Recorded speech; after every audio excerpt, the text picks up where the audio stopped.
Call this work session to order for our agenda tonight for the Thursday, August 29th work session of the City of South Haven Planning Commission. Kelly? Thank you. You want to kick us off?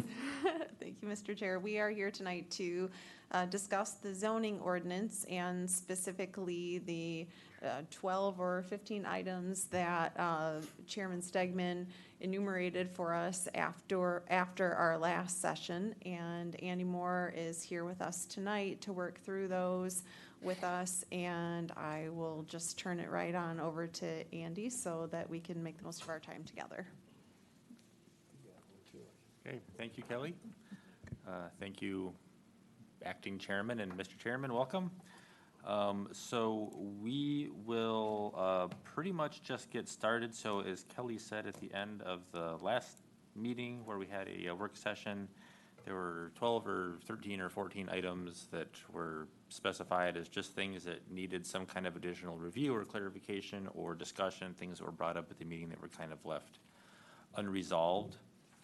So we prepared a memo that you should have in your packets dated August 23rd, where we just kind of went through each one of those one at a time, quickly summarized the issue, and then gave you our recommendation in terms of what we feel is the best path forward. Of course, you're free to disagree, and you know, the commission, you can do whatever you want, but we've given each of these some discussion. Some of these are really easy things to change, and some of them we've been talking about a little bit more over the last couple of months. So if it's okay with you guys, we'll just get started. And I guess, Mr. Chairman, do you want me to just do these one at a time, or do you want me to go through the whole list all at once and then circle back? No, we're going to do them one at a time. All right, fair enough. Yeah. So the first one is lot coverage. It's probably the thing that we've been talking about most over the last few months. It was mostly just clarifying what is and is not included in lot coverage. There was some discussion about swimming pools, and whether or not those were to be included in what the committee's recommendation was. Brad and I spoke after the meeting just to make sure that we were on the same page there. The recommendation is that pools not be included in the lot coverage calculation. And then we further kind of went back and sort of reviewed all of the calculations and math that we had done with respect to lot coverage.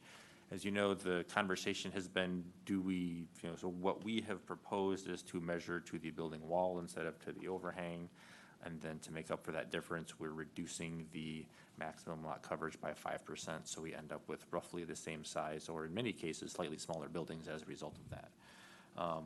So our recommendation there is to maintain that pools are not included in your lot coverage calculation, and to maintain the R1A lot coverage at 35% as we have proposed, which would be measured to the building wall. Okay. Everybody's heard the recommendation for lot coverage.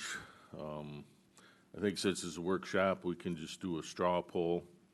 And what I want to do is find out if the majority agree with the recommendation. And if they do, we'll move on to the next one. And if you don't, I'll make a note of it. So at the end of this, we'll return to the ones that we don't agree upon. Sound like a plan? Okay. Yep. So, I don't know, how should we do the straw poll? We can just do a regular vote, but this is a unofficial vote. But raise hands, it's easier. Sure. I'd rather not do a roll call. That'll take too long. Yeah. But if we raise hands, it's easier than a voice vote, I think. Okay, very good. So how many are in favor of the consultant recommendation? That's 5. Okay. Very good. So your hand was up? Yeah, my hand was up. All right. Okay. Next one. So will that be identified as? We're going with the recommendation. But I think 3 to 5, I would suggest some discussion at the end. We'll have discussion on it. I'm just trying to get an idea of which ones that they've recommended are not going to fly. Okay. Okay. Second one, table of uses. This was pointed out last time. We just needed to specify what the P and the S meant in the table. In the updated draft, you should see that in the table of uses, which is in section 306, right at the top, there's a P equals permitted uses, S equals special land uses, just to clarify that very simple minor adjustment. Honestly, I thought it was in there from the very beginning, but evidently it wasn't. So we added that in there just so everyone knows what that means. Okay. How many are in favor of this recommendation? Okay.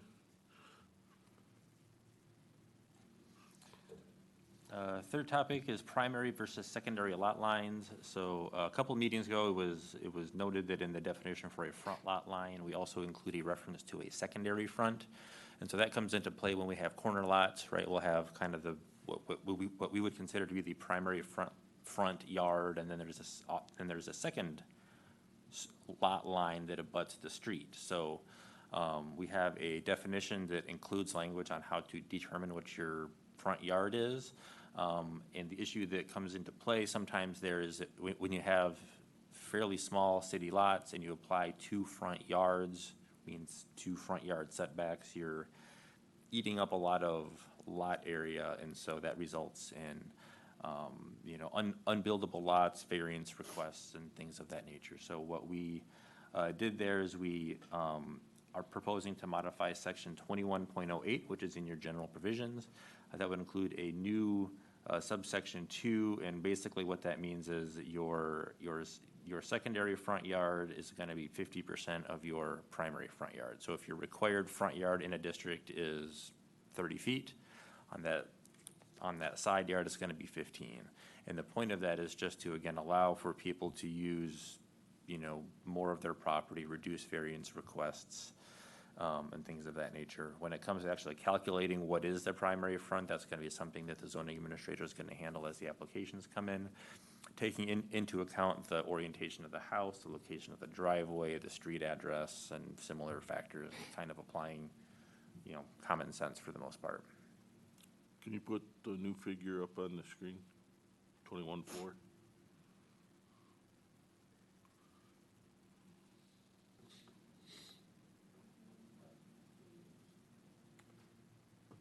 Page 144, Kelly.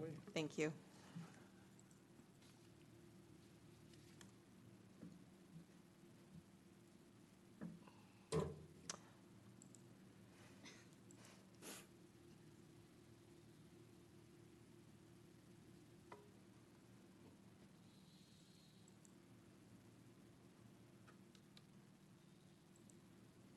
Everybody see that?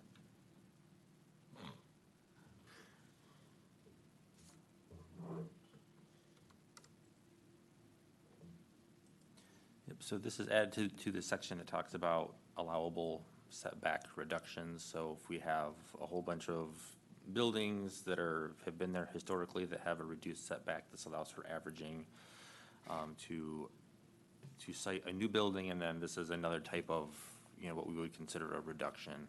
This is an approach that we've seen employed in other communities, and it's worked pretty well. And really, it comes into play not just with the location of a house, but sometimes the location of an accessory building, location of a fence and height and things like that. And it's something that we found often provides the needed, I don't want to say flexibility, but it allows them to use enough of their lot so that we're not being overly restrictive. Okay. How about this one? Everybody like the new language? We got 1, 2, 3, 4, 5. Okay.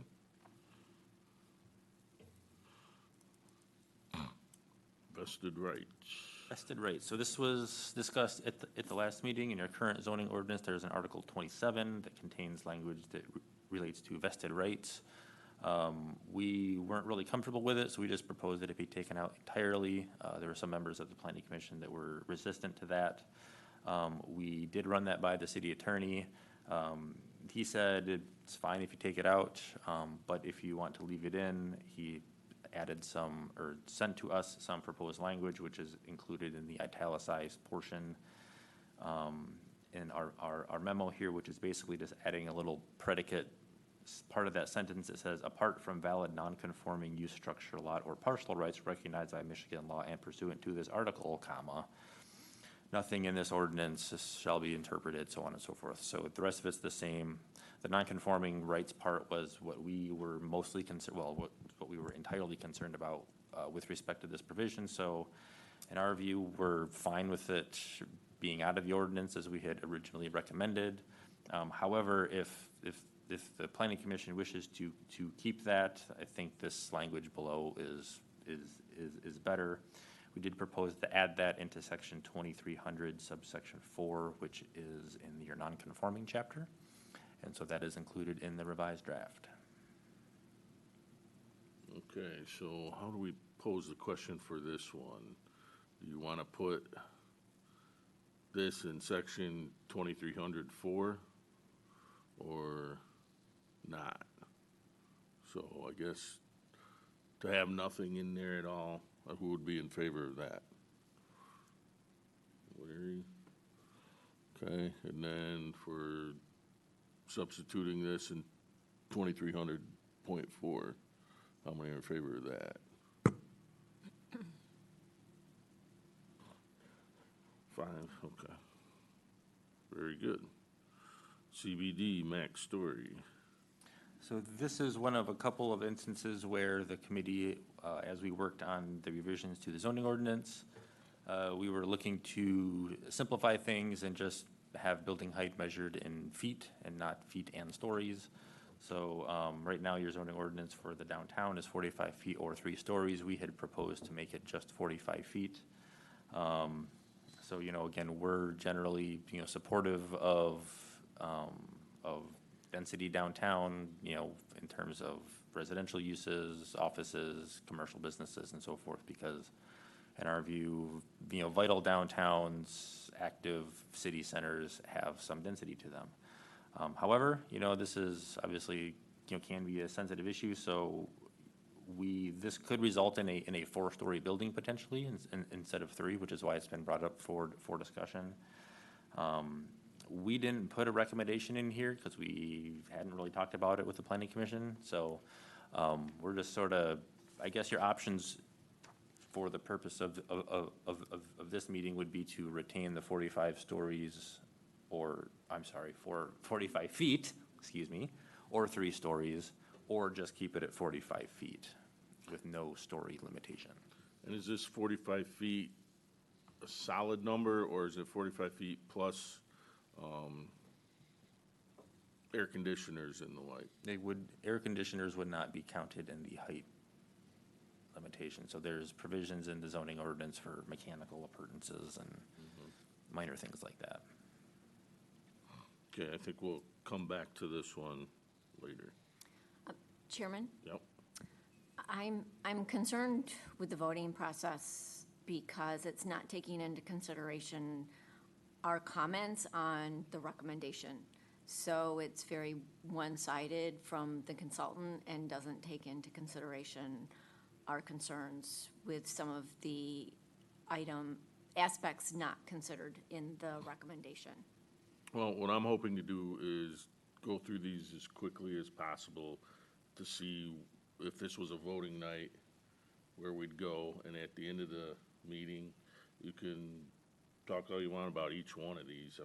I was hoping we could kind of speed through to figure out which ones we really need to focus on to come to an agreement upon. Right, but then will we take a poll to see if anyone changes their position based on what people say? We still have to go to a regular meeting with these. Right, but the regular meeting will be coming forward with copies that do not necessarily take into consideration our concerns based on the voting before we make comments to the suggestions. It's up to the board. How do you want to handle Mary's question? Well, I think what you're doing was taking the quick vote, which I think is a good thing to do, and then we're going to go back and talk on it. And if that changes votes, we'll probably figure that out at that time. Okay. I agree. I've got 1 or 2 at least that I have questions about, but based on the response from Andy and the group, those questions may be resolved. I may be in favor of it, but perhaps not. So after discussion, my opinion might well change. Okay. Thank you. Anybody else? No, we'll keep going as is. All right, next one is building height in RM1, so pretty much the same conversation as we had for the CBD. The committee was, again, looking to clarify the ordinance and remove the story requirements for your residential zoning districts. So what we did here is we maintained for single and two-family homes, the 2-story and 35-foot requirement that you have right now in your single-family districts. But then we removed the 3-story limitation for multifamily and just instead only maintained the maximum height of 40 feet. So again, we didn't put a specific recommendation in here really either like we did before, because again, this isn't something we had talked about a great deal. So again, I think this would be, like with the vote related to the CBD, you would be kind of considering whether or not you want to remove the story limitation or keep it Okay. in that district. I think this is one we'll return to. Well, if I might, so 35 feet, you can get 3 stories, so removing 3 stories from that doesn't really change the outcome. It's only, I guess, if you wanted to limit it to 2 stories. Well, I guess I'm not, so the 2-story is only for single and two-family, so for multifamily, it would be 40 feet. We'll come back. Okay, I Sorry. must be missing something. Next one is building height. So the comment was, we didn't specifically include building height in the list of required information in preliminary PUD. That's been added into the ordinance. I'm not sure if my reference there is right, 1811B8A. I think it's A8A, but it is in the ordinance. That is something that's included in that list now. So I looked at the previous version and this version, and I see no change. It has height in there as a required piece of information to be submitted, and that's what the request was.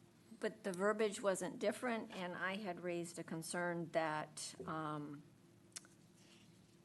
saying for improvement was vague, and so it's not clear that the height is for the buildings. Because it wouldn't be, so I guess we use improvement instead of buildings because it's not just limited to buildings. We're talking about light poles, flag poles, buildings, carports. So So all, improvement is a sort of more all-encompassing term that would include buildings, structures, and anything else on the site that has sort of a vertical component that you might be concerned about, which is why we use kind of I know it's not the best term, but it's very common in these types of ordinances to use terms like improvements when we're talking about buildings or other changes or modifications to properties. okay, so with the understanding that improvement refers back to all building structures, anything vertical. Yep. That changes my opinion, so, thanks. Oh, Is that it, Mary? Yes. All right. Anybody else have any comments on this one? Otherwise, who's in favor of it being added to section 1811A8A? Good? It was there before, so yeah. Okay. All right. The next one, illustrations for roof lines and setbacks. So the concern here was that because we measured the building setback to the building wall now instead of to the drip line, some of the graphics appeared to show the little dotted line that showed the building envelope looked like it sort of coincided with the drip line, so it was kind of confusing.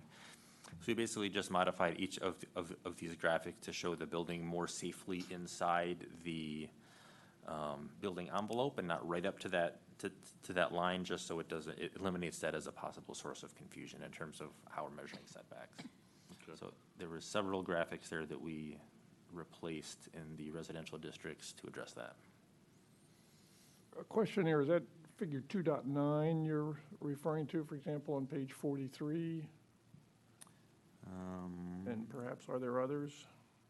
Yeah, so if we look at, for example, on page, I'm not sure what page it is in your packet, but in section 403, 403.01, 403.02. Those are the graphics for your single-family residential districts. Each of those, we modified the location of the building so that dotted line doesn't perfectly coincide with the red, Okay. edge of the roof there. And that looks to be identical to figure 2.9. Yeah, it very well could be. I just didn't have that one in front of me. Okay, thanks for clarifying. You're welcome. All right, everybody good with that one? So which page is that on? Well, that illustration is on page 43 in the packet. Figure 2.9, Okay. but it may appear in a couple of other places too, I think is what Andy's saying.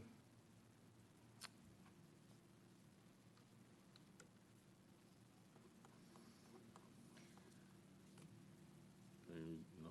All right, who's good with that one? Okay.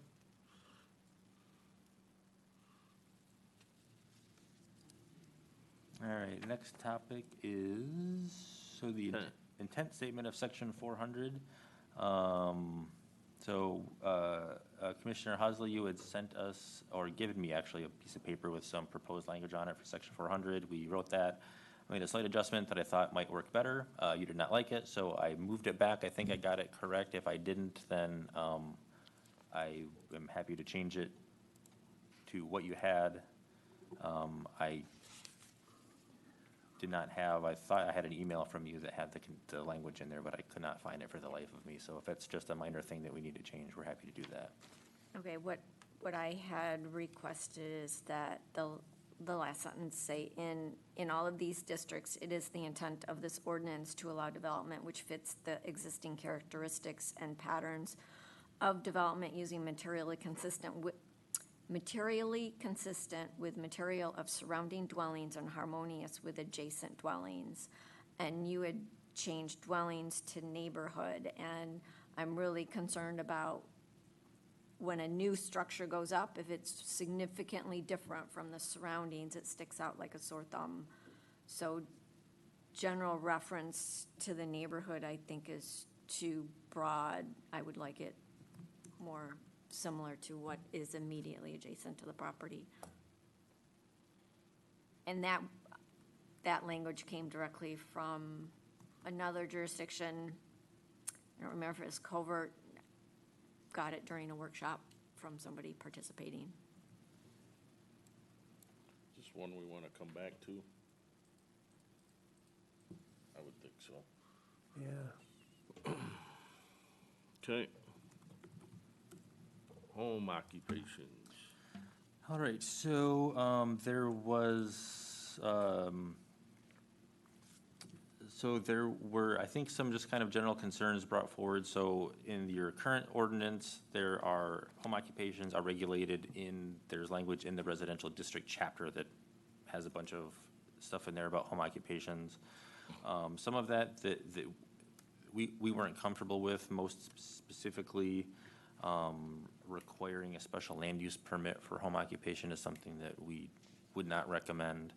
The proposed home occupation regulations that we have in the draft, which is in section 2215, address kind of the same concerns and the same types of things, which is we want home occupations to be only conducted by residents of the dwelling, and we don't want a bunch of sales and traffic and all this kind of stuff. But any kind of requirement for a special land use permit, aside from being, in my opinion, not overly reasonable, is, we would have concerns about conflicts with the Zoning Enabling Act as well. So to us, home occupations are something that are permitted in any residence, as long as they comply with the standards that are set forth in the ordinance, and they're intended to address and regulate the same types of concerns as what's regulated in your current ordinance, noise, traffic, use of heavy equipment and machinery, and all that kind of stuff. So that's what's in 2215. We're not proposing any recommendations. And I'm not sure what the alternative is, I guess, so that might be something to talk about. We did not have a lot of dialogue back and forth on this either, but it was something that was brought up at the previous meeting. Okay. I assume this is the one you brought up, Mary? Yes. I mean, do you have an example of where it an example of it violating MZA? I mean, Well, so the zoning enabling act requires, for example, that the instruction of any fine art or craft is permitted in all residential dwellings. That would easily, in my opinion, fall under the purview of a home occupation. Requiring a special land use for that is, again, it's unreasonable for starters, and two, I mean, that's clearly something that the city would have no jurisdiction to require a special land use permit for. which section is that in the MZEA that you said is I prohibited? don't know it off the top of my head. I'm positive that it's in there. I'll have to look. I just brought the section on special land uses, regulation standards, and it seemed fairly broad. So I am just very concerned with the erosion of our residential areas and allowing people to come to the homes, per se. Yep, and so the language in the zoning act is in section 204. A zoning ordinance shall provide for the use of a single-family residence by an occupant to give instruction of a craft or fine art within the residence. It does not prohibit the regulation of noise, advertising, traffic, hours of operation, and et cetera. So you shall provide for the use of a residence as a home occupation for the instruction of a fine art or craft. That is a requirement. We can regulate all the ancillary things, and I think those are valid concerns and things that we've addressed in the language that we put in section 2215. If you want to expand that a little bit, I guess that's fine, but again, the biggest concern that we had with your current language is the special land use permit requirement. I mean, I don't think anyone's coming in here and doing that in the first place, and you probably have hundreds of home occupations in this community. People work in their, in their houses doing odd little things here and there, and you just don't know about them. They don't know that they need to come in here, and I don't know of anybody that requires a special land use permit for home occupation unless it's something that's more intense and is being conducted in an accessory building or outside, or they're a And that's what's- landscaping contractor or something like that. Well, and that's sort of what's required now. So, I mean, a work from home where you don't have clients coming, that doesn't require a special use permit. The special use permit is required when it's more intensive use. And that seems to fall squarely within the MZEA section 125-3504. Yeah, and so under the draft, if they comply with the standards that are in the ordinance, many of which are the same as what you currently have, that's allowed, and, the more intense stuff just simply isn't allowed. So this is step in probably the more restrictive direction in that sense. In 22, and I gotta find it. What we often see is, so again, language that prohibits any kind of additional uses. A lot of ordinances contemplate additional employees, outdoor storage. This one, we're trying to basically make it so that nobody knows that the home occupation is going on because they're doing it completely within their house or completely within their garage. But it's not spilling out into the outside. There's not customers, there's not. But, well, there can be customers, because subsection 5 specifically says, any traffic generated by the home occupation shall not be so great as to cause adverse effects. So it can occur.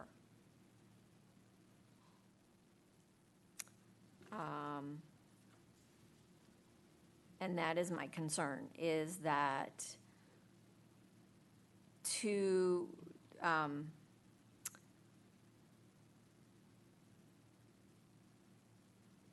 and also the floor area has been increased. So what this is allowing is a more intensive use without any regulation, which is an erosion to our residential areas, which is completely contradictory to our master plan of protecting our residential areas. Okay. Can I make one small minor correction to perhaps eliminate confusion? The document refers to section 2215, and Andy's referred to that several times. It's actually 2115. There is no 2215 Oh, I'm in the sorry, you're, document. that must be a typo. Not a big deal, but if you're looking for 2215, I don't think you'll find it. Thank you, Bob. Yeah, I'm looking, yeah, he did say 22, and I just went to the thing. But so there are, and, I mean, an email has been sent to us with regard to the differences. I did not bring that today, but I clearly remember, I think it went from 10%. I know it went larger. I clearly remember it's much larger. I think it went from 10 to 25% of the floor space. There now can be traffic without any regulation. And so what appears to you might be slight for a small residential community of less than 4,000 year-round residents, that is significant. Okay, so we can look at this one again later, or we can accept the recommendation of no changes. So, So the no changes leaves it as is. so who's in favor of no changes? Yeah, leaving as it is in here. 1, 2, 3, 5, Janice? Okay. I know one of the emails was So- concerned so about like a retail sales merchandise, and it says right there under 4, no retail or sales merchandise or products. Right. But for clarity, so this is allowing people to have people coming to their home with the increased footprint, because that's what has been proposed in the recodification relative to what we currently have, Okay. correct?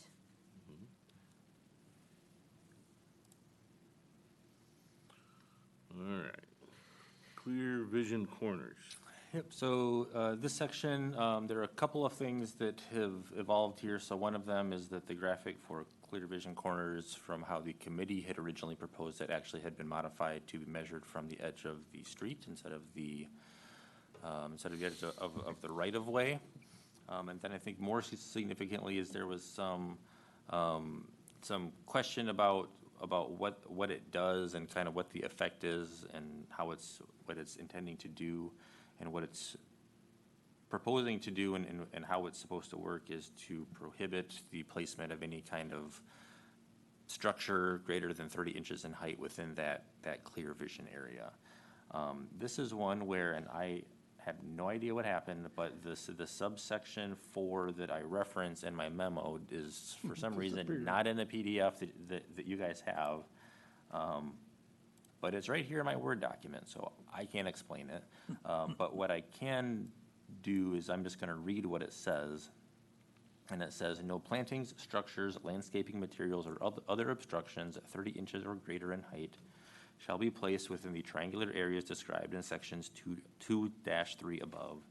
This shall not prohibit the planting of landscaping less than 30 inches in height at maturity and maintained at that level or lower. So basically, nothing taller than 2.5 feet in a clear vision area is the subsection 4 that we added there. And that's what we're proposing to state in that section moving forward. And would that actually be subsection 3? I don't see as 3, or am I missing it? So we've got a 1 and a 2, we don't have a 3 and a 4. Okay, I have no explanation for what happened here, unfortunately. I may have just broken subsection 2 into 2 sections, just so it's easier to, I thought as I was looking through it that this was covered in 2. That the language was there. It does have languages that prohibits landscape, shall not prohibit landscaping less than 30 inches. But subsection 2 is, I'm sorry, subsection 2 is for residential driveways, not necessarily True. corners. True. so give me just 1 second to find the PDF. Here we go.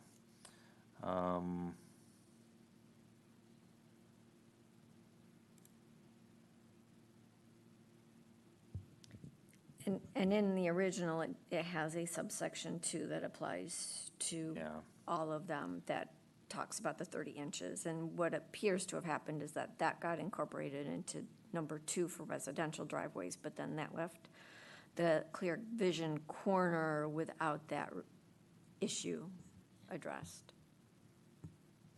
Right, so in subsection, okay, so what we did here is in subsection 2, and I apologize, like I said, this should be in the one that you have. In the draft that I have, subsection 2 defines the clear vision corner as measured from the street with 25 feet in each direction. Subsection 3 now defines the clear vision area for residential driveways, which is 20 feet. And then subsection 4 includes the prohibition on structures or landscaping that's taller than 30 inches. So the regulation as far as how we're defining clear vision corners is exactly the same. And so I think it was simpler to clearly define the 25 feet for streets, the 20 feet for driveways, and then what the regulation is in subsection 4. So I think this is clearer now, if you can believe it after all that, that we're not going to allow anything taller than 2.5 feet in that area. Perfect. I do have one clarification question here that wasn't clear to me.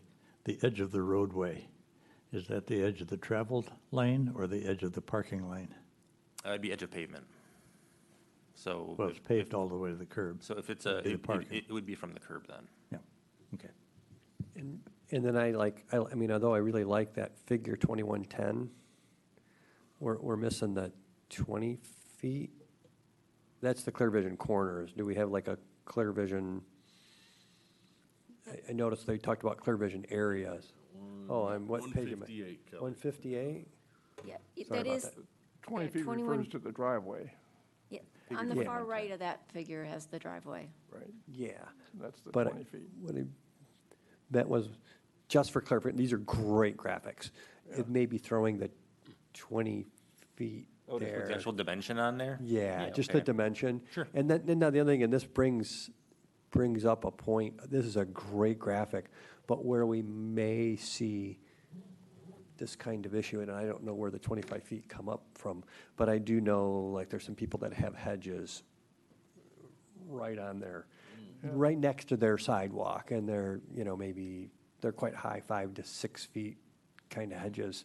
And, this graphic really shows it's 25 feet, but it doesn't really potentially cut into the individual's property. This is actually showing the street parkway, which is kind of our responsibility to run out there and take care of. So if we had hedges there, we'd go lop them down.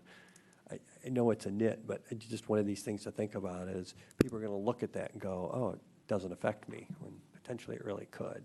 And I know of one, and they're gorgeous, but, it's just kind of one of those areas. Yeah, so this is also, I thought the same thing, so when we were putting this together and we have the graphic, then when we moved, so originally that clear vision corner started at the right-of-way on the inside of the sidewalk. That's not how it's been handled in practice, so it was a little weird to us when we move it out there and then it's entirely not on the person's property. Property, yeah. But there are, because of just how right-of-ways and everything gets developed over time, there are instances where sometimes their property line goes much closer to the street, so this could potentially impact that corner in the It future. And could. really, we're just focusing on vehicular sight lines here. And so for the purposes of the graphic, yeah, it's all on city property, but there could be instances where just because of how right-of-ways are located, and sometimes that parkway is really, really narrow. I mean, I'm dealing with this right now with another community where they have, on one side, they've got like 15 feet of parkway, and then on the other side, they've got like that much, and so it's just an unusual situation. Thank you. So Kelly, would it be desirable to maybe have a second diagram showing differing widths of parkways and as compared to the sidewalk where the triangle would be located for future reference? I think that the clear vision diagrams are really helpful. I think clear vision is something that's really confusing, and in this case, the more visual examples that we have, the better. So what we could do here for modifying the graphic is on the left-hand side, we could just make that little block, just move that sidewalk in that property line much closer to the edge of the pavement, or show the sidewalk directly adjacent to the paved right-of-way, and just kind of move everything closer to the street, so it would actually show the clear vision area 'Cause this one's on like the private ideal, property. Yeah. Right? that? It This is. is the ideal, Correct. yeah. I think you're right. We could do it with smoke and mirrors by just changing that. So one side looks great. The other side, it says it's 25 feet, and it just happens to go into the person's yard, you know? And it's just an example of two different types of corners, but they're still both 25 feet. Correct. Okay. So I think with those modifications, we can go ahead and do a show of hands. Who's in favor of this one? Based on representation. Yeah. Okay, very good.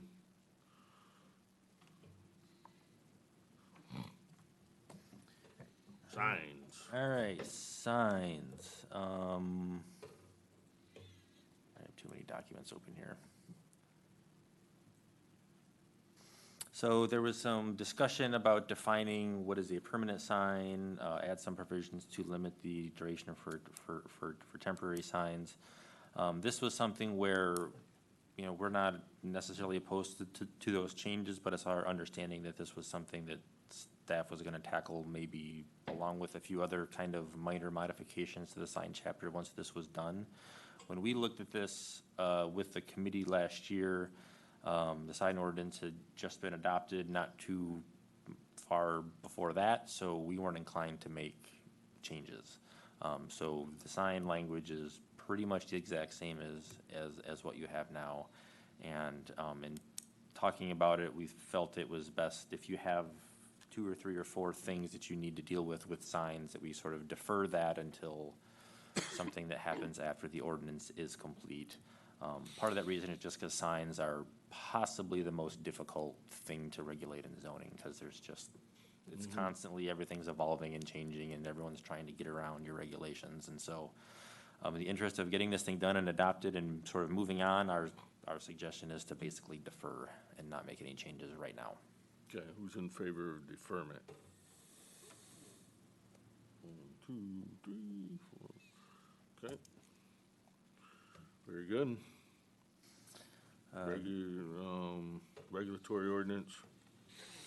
So we have a few comments on this. So the question was, we had referenced in some of our earlier materials that there were several sections that we just felt didn't need to be in zoning at all, which we stand by. So the request was, what are those and what are we gonna do about it?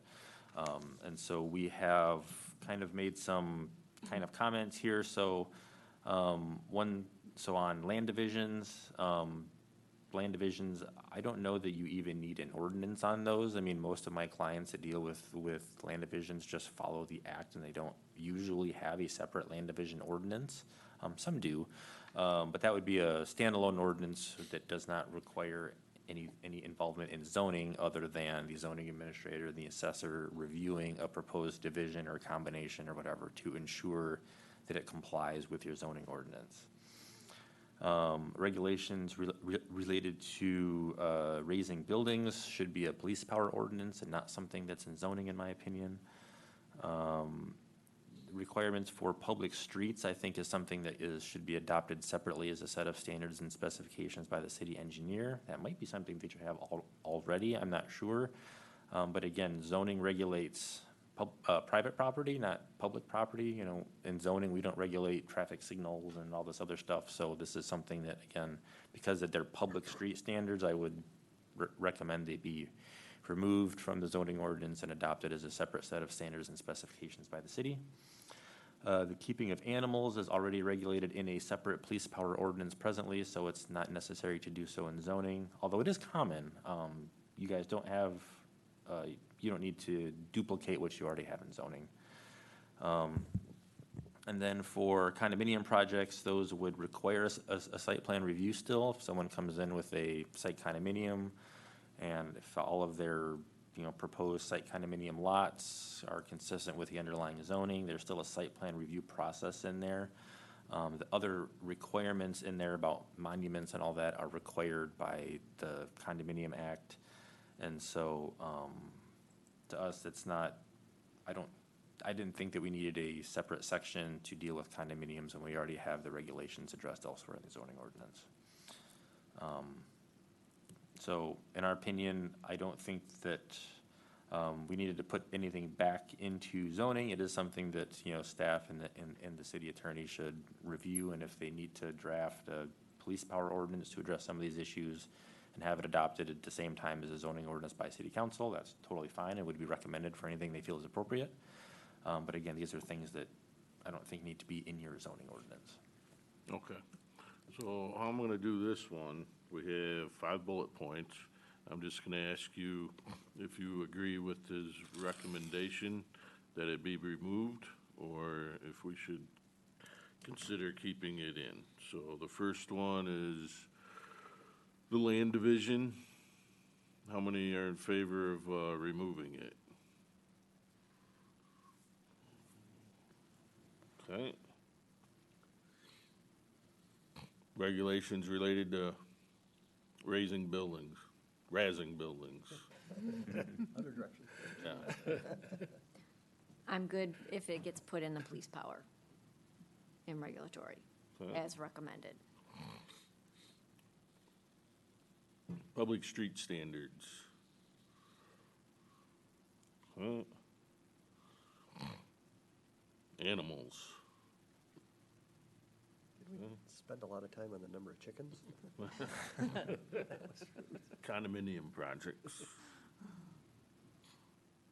Okay. Permeable pavers. So this was a question last time, just what do you do about them? So we would consider those, because we have a minimum green space calculation in each of your residential zoning districts now, to require that some minimum area of your lot be covered with some sort of permeable surface, so we don't have people paving their whole lots.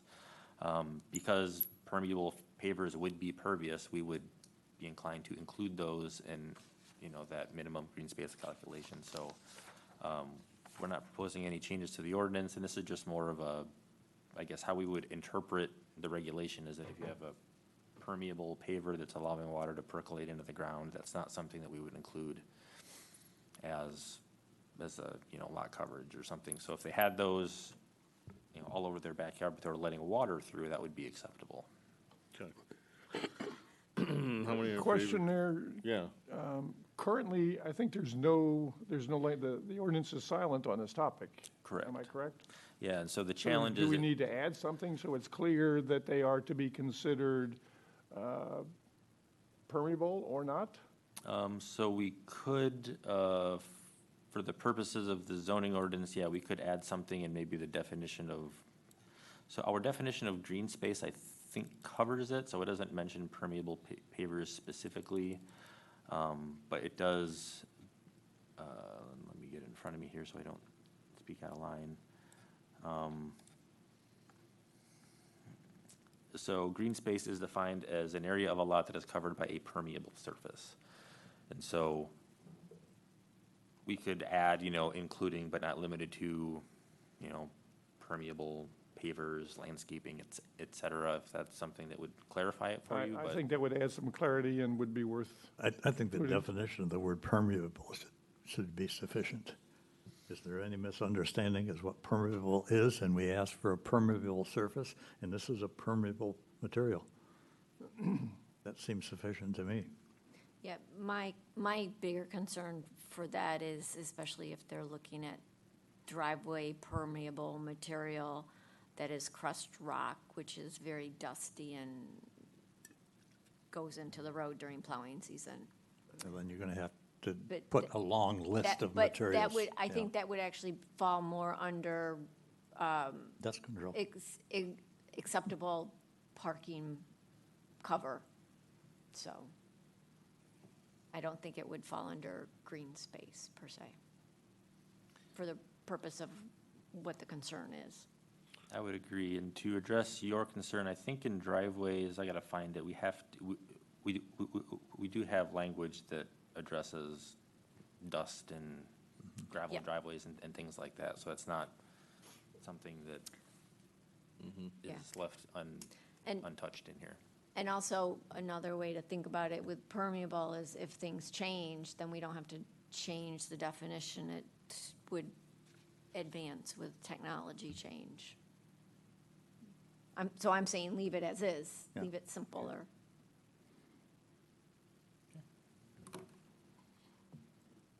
Okay, so let's do this first is Bob's or thought that more detail be added. How many are in favor of that? More detail added to, Yeah, in the description, permeable paver. What is yeah, and then we could. So 4-4, all right, so then Yeah. it's, no changes. Leave it as is. You're asking for. Yeah. Oh, yeah. Okay, Oh. other set of hands. Sorry. Okay. I'm the tiebreaker on that one. You guys owe me.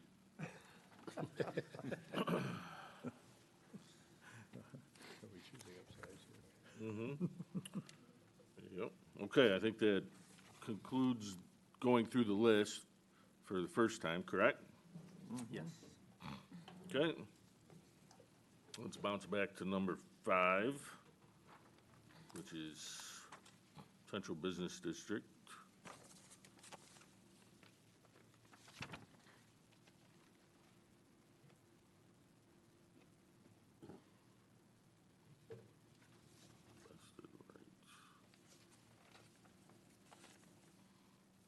So it'll be the bottom of page 3, Which one? Page 4? page 3. Oh, Maximum story limitation in the CBD. Consultant recommendation. Well, you can read it for yourself. It was kind of a non-recommendation, honestly. It 45 was- foot. We didn't give you anything solid here. So in section 7.0, or 703, which are your dimensional standards for your CBD, right now it just says 45 feet, and it's not 45 feet or 3 stories, whichever is less. So that's kind of the question here that we haven't talked about much. All right, so this one and the next one will be similar to other discussions we've had multiple times in the past. Was whether to keep stories or feet. So well, now's the time to, how do they say, forge in the fire will anneal the decision. well, last July, the story and fee issue were before city council, and it failed to change it to remove the story limitations. And that has been a concern of mine that I've raised from the very beginning, that this recodification removed the story limitations, not just from these few items that we discussed tonight, but it also removed it from other areas that have not been included in this list, like health services, and B district buildings and setbacks. So I am cautious about changing that aspect on something that the planning commission actually spent a fair amount of time on, made a recommendation to the planning commission. City council. The city council failed to do anything on it because it had a tie vote, and has not gone back to discuss what the policy of the city council wants. So I'm inclined to leave the story limitation unless we get direction from city council that that policy aspect should change. Because the recodification isn't really supposed to be changing policy. Well, this would be the new recommendation from planning commission, so. All right. Everybody chime in. Yep, I agree with what you said, Tim, that we should be making recommendations to the council. But they are the ones that will make the policy change. So if we think that removing the stories is appropriate, I think that's the way it should be sent to them, and let them make the policy change or not. And with this being a policy change, then I think the chart of changes needs to be updated to clearly show what has been changed from the current zoning ordinance, and the story changes should be included in that, so it's clear, because I do believe that the chart identifying substantive changes is not as complete as it should be. And home occupation should also be included, because that has significantly changed.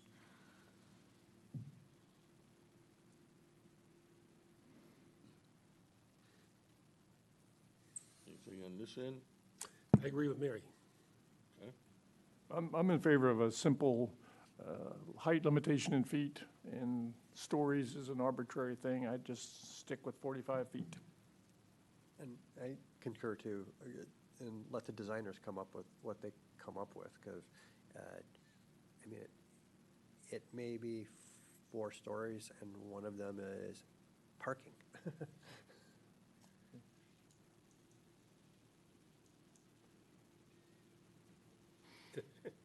Janice? I would like to stick with the 3 stories, or maybe the 3 along with the 45. Okay. Well, and I will open up a can of worms based on a meeting last year, I believe, during the Locker PUD, where you said we should be looking at whether or not to increase the height in the downtown CBD. So if we're looking at this piece and trying to make a recommendation, do we also then look at the feet and determine if we want to make a recommendation about that? Not that it's necessarily right, but, you know, do we go up and we have a housing need, so maybe we can tie the additional feet to someone who's willing to put housing in it for people who are living here, working here. So I just throw that out as another option to discuss. I think that's a good option to discuss. I'm not sure this is the time to do it. It may not be. Yeah, what we tried to do here was solve problems that were immediate at the counter down the hall.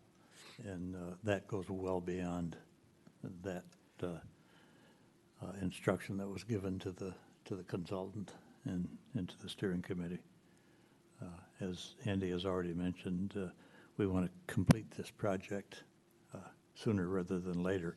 But that is a good discussion that we really need to have sometime soon.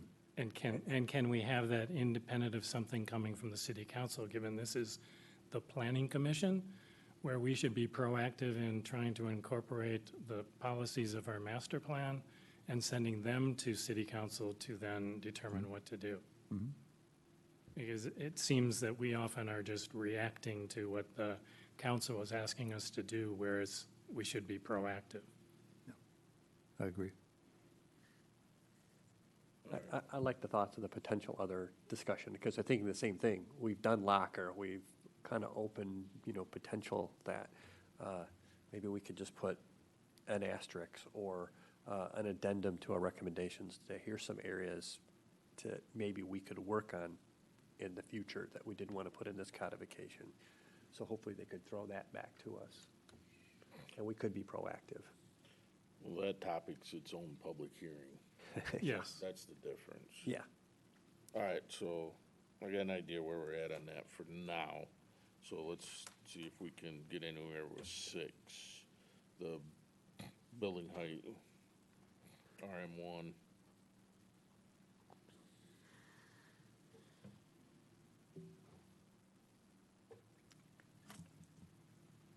So how many stories can feasibly be constructed under 40 feet? We know from Trailside that with 35 feet, you can get 3 stories.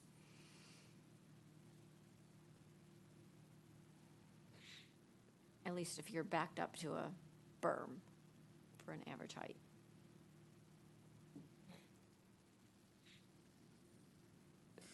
I mean, it depends on the roof height. I mean, conceivably, you could do 4 with a flat roof. If you have a gabled roof, then probably not, because you guys measure height to the peak, to the highest point, right? So if you have a gabled roof, then it's probably 3. If you have a flat roof, then it's probably 4, for 4 stories at its absolute maximum.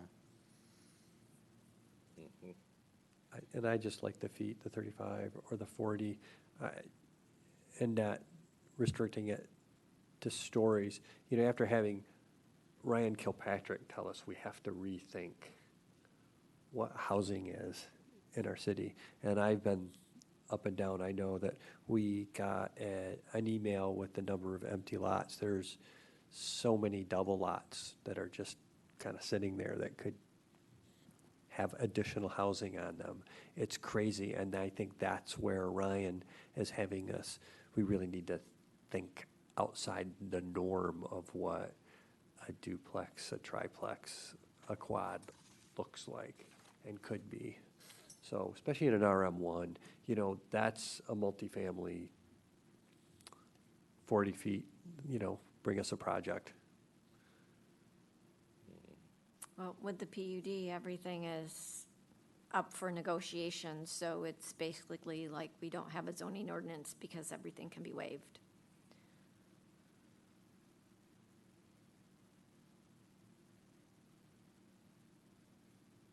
So I would like to, I am supportive of the 2-story, 35 feet for single-family homes.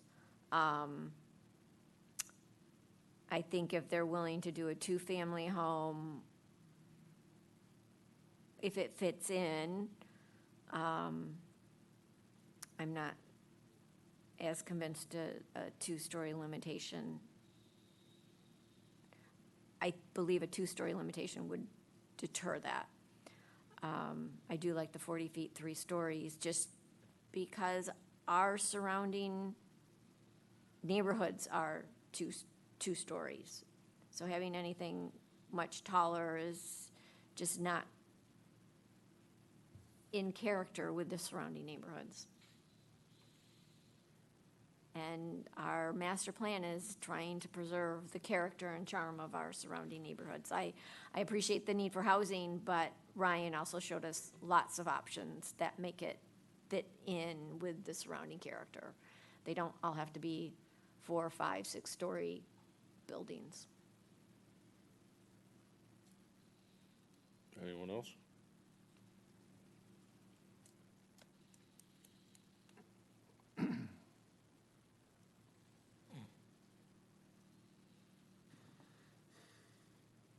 Nobody? We gotta have some discussion on this one, so. I think it's already been said, but I'll repeat it for my opinion. I think if we give a salute to the surrounding neighborhoods with a specific dimension, 35 feet. If they can squeeze 3 stories into that, you still are not overbearing because of your height. You're still within the same height. But you do add the flexibility to the designer.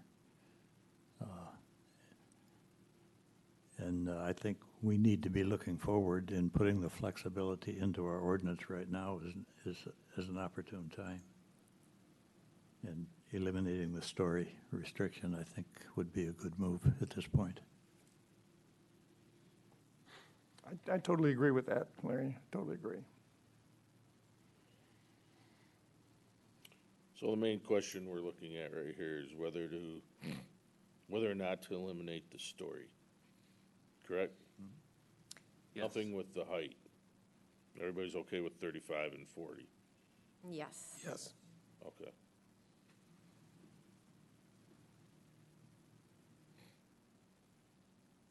And if you want to leave it as is 3 stories, 35 feet or 40 feet, that's fine, which is what it currently is.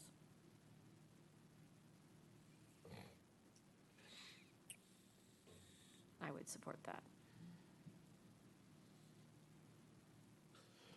What I anticipate when it comes time to approve this entire document is item 5, item 6 will be removed from the approval, and we'll have to go through these individually at that time and vote.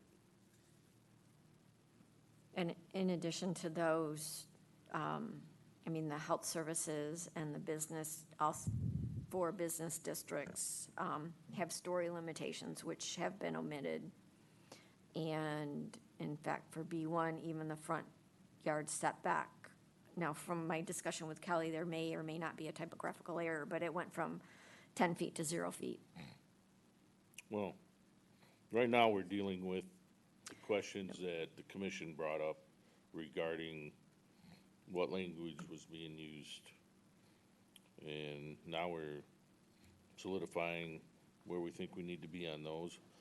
But of course, when the entire document comes up, we can do parts of it. Well, I think there was a misunderstanding, and that's how it had been represented to me through email, that the story limitation was only for residential, and it's always been for all of the buildings, and not all of the districts have had the stories implemented into them. So I think it is a broader question that's very pertinent for this topic. Yes, as a reminder, the city council 2-3 years ago at this point asked the planning commission to develop text amendments that would eliminate the story requirements from all of the zoning districts. The planning commission did that, sent forward recommendations to the city council. The city council took no action on those recommendations. Fast forward to the committee process to review this zoning ordinance, and the subcommittee felt that it would be the best idea, and correct me if I'm wrong, please, Larry and Andy, to install the height recommendations that the planning commission had made originally, since this text would be first reviewed by the planning commission. So those are the height recommendations that you found in this document, were numerical height limitations with no story limitations for all the districts. At some point during our discussions, the 2-story limitation for the R1 residential districts was placed back into the text. But it was not, story limitations were not placed into the text for any of the other districts. But the issue I raised was story limitations were removed from all districts after the city council failed to act by having a split vote, never took it back up. And city council sets the policy. So if you do want to remove the stories, and because city council does the policy, then that needs to be identified in the chart that identifies substantive changes from our current zoning ordinance to this recodification, so that the people reviewing it understand what the changes are.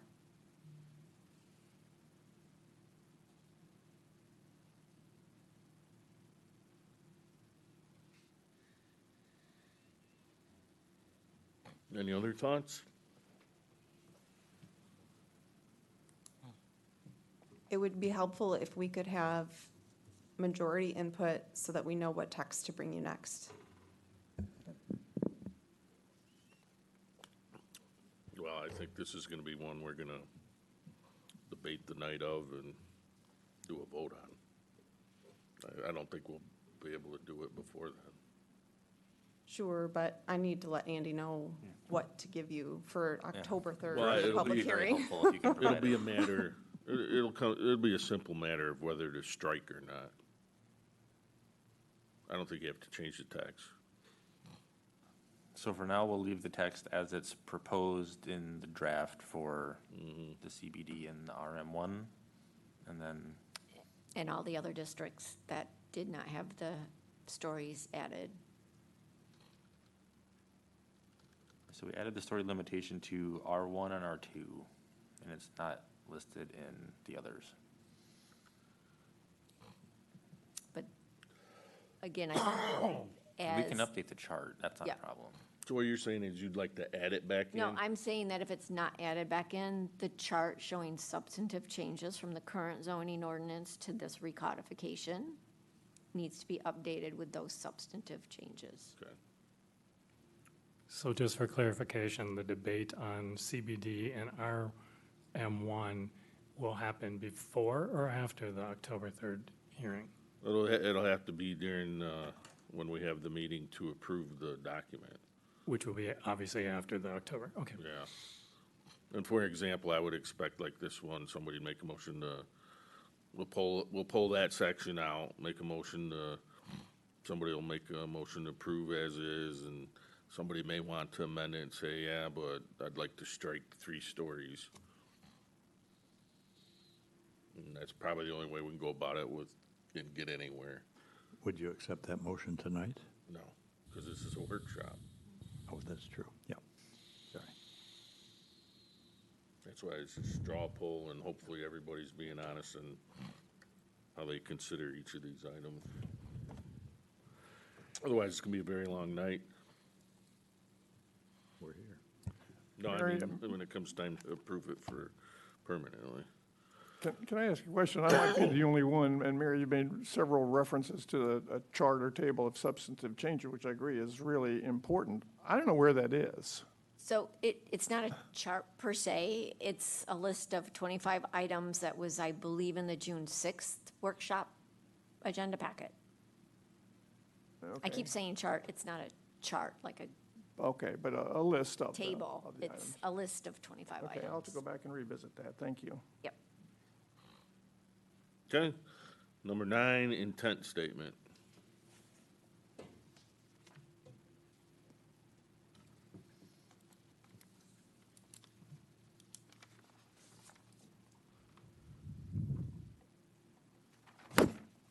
Section 400.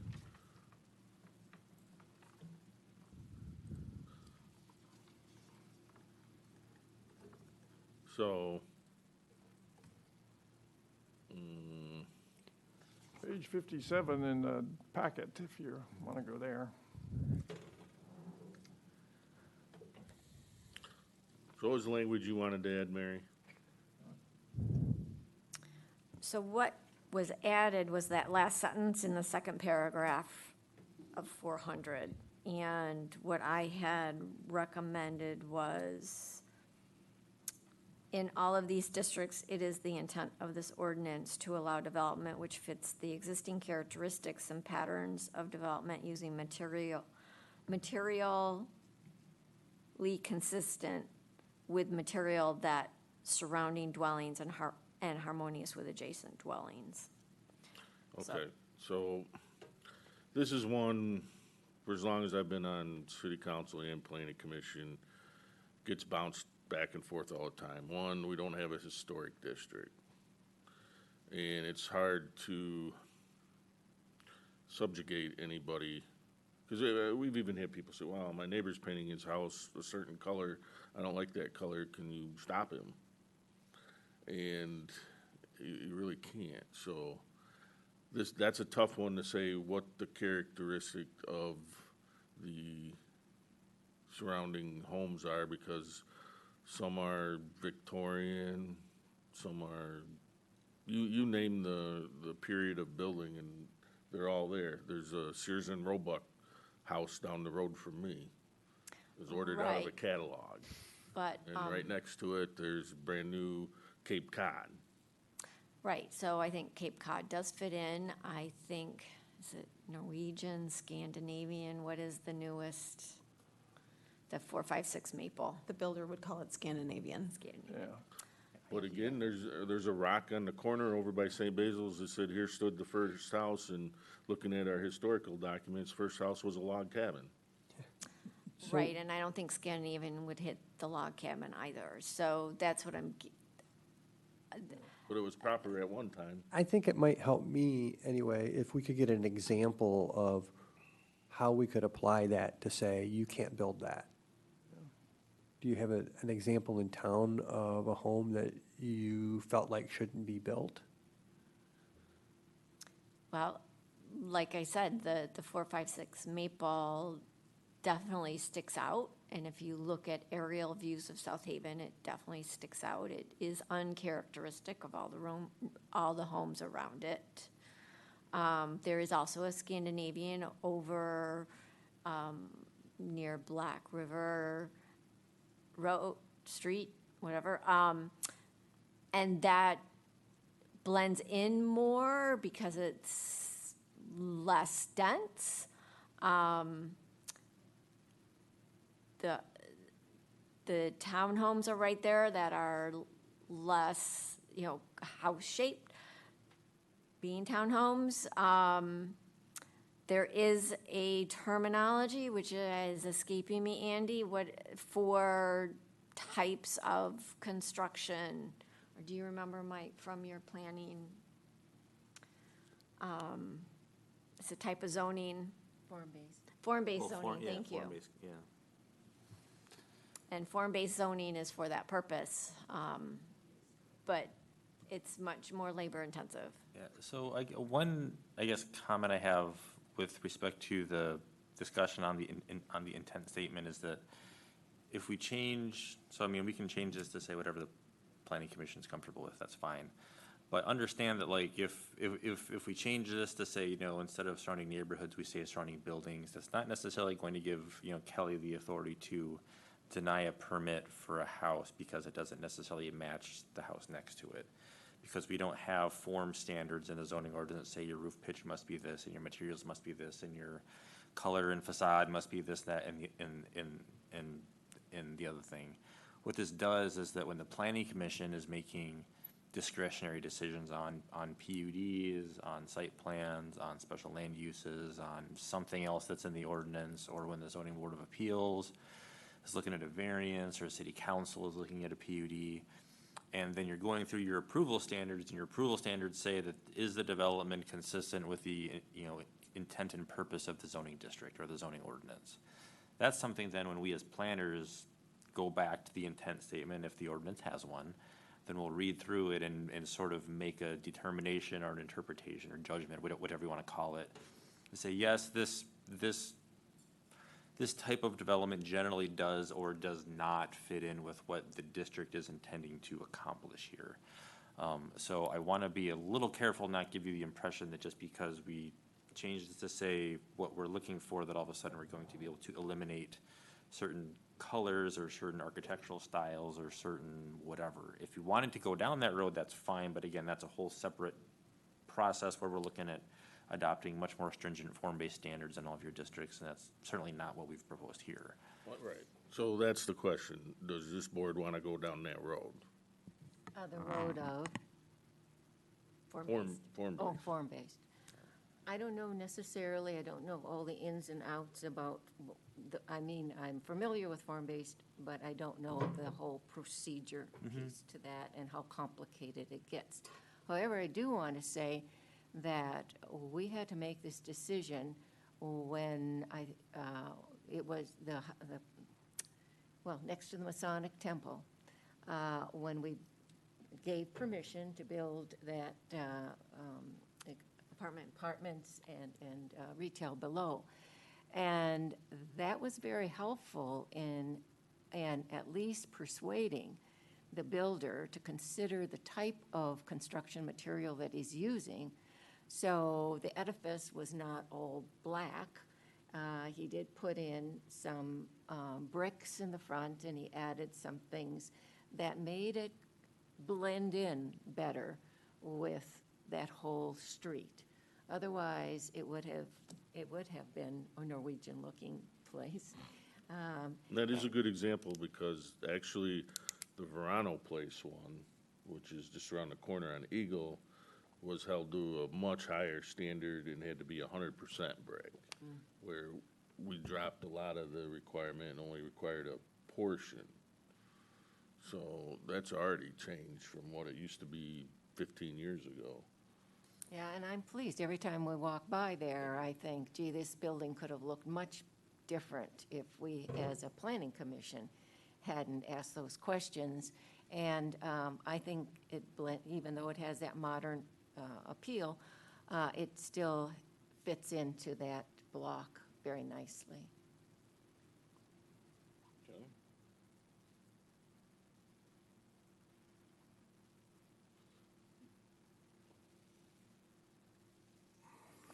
I am concerned every time we get into this type of a discussion that if we're trying to match what we already have to too great an extent, that we're going to have what we already have, and that's a problem with housing. And I don't know all the answer to that, but I think I'm just trying to think through it and make sure that I'm not voting for something that's going to stick us where we already are. We need to be looking forward and writing an ordinance that's going to help us solve a major problem that we have in this city.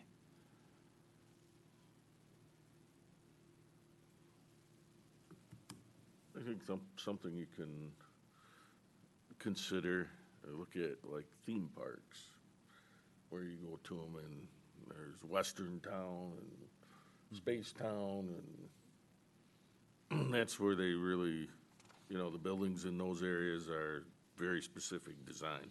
That's more form-based too. I think if you think of, what is it, Frankenmuth or Yeah, some of those towns, and even in Michigan that are Frankenmuth's a theme-based. good example, because they did actually say, you're gonna look like a Bavarian village. Your buildings have to look like that. So, the question is, do we wanna head down that road at all, or are we good with build what you want, your design? I like the discretion part. I like the discussion part of asking the builder to consider how it fits into the neighborhood or the downtown area.